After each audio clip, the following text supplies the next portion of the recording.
Alright guys, this is now part 2 of my homemade bush hog for my foiler. And as you can see, I have it mounted on the front. Got that bar going into a little pipe I welded to the front so it be easily take off and stuff. It's on there pretty good, which right now you can tell it's real high off the ground, but that's because I have my foiler jacked up right now. So I could put the bolts in the motor. And something else, like I'm saying, it leaks oil because it needs pistons, and it's so bad that it's actually hydro-locked itself on its own motor oil. Like,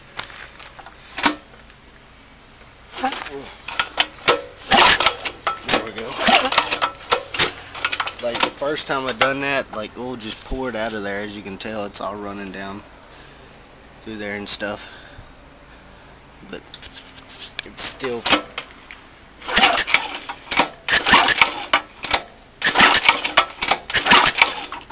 I think it's doing pretty good now. It's probably got no oil left in it.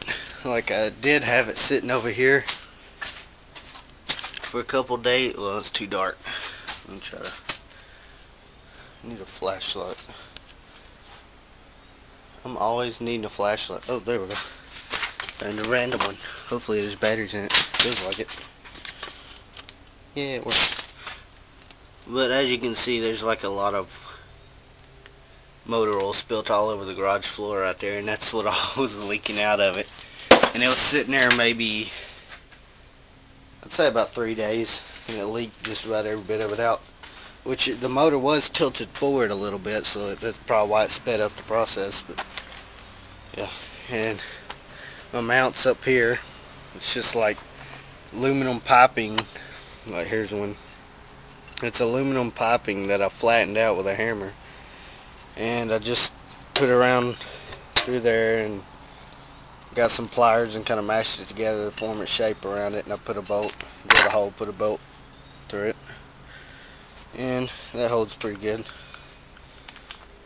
But yeah, my only problem now is the motor. I gotta get the motor.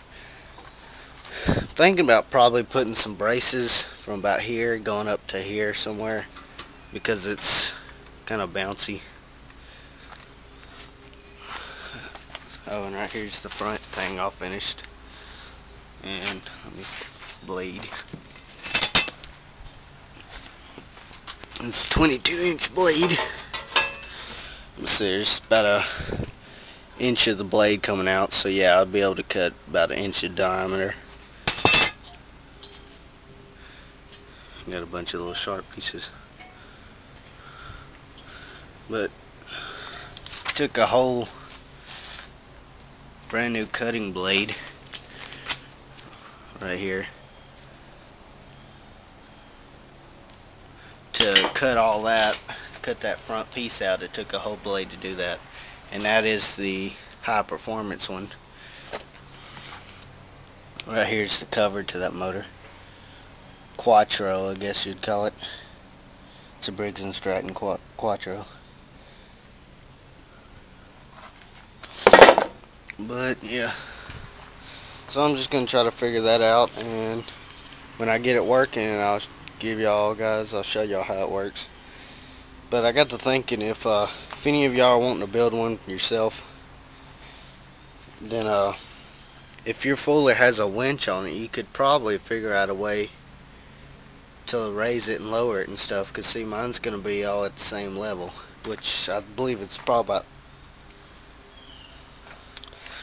I think when its foiler's on the ground, it's about, say, 3-4 inches off the ground, which is kind of high for. It's gonna leave like real tall stumps, but oh well.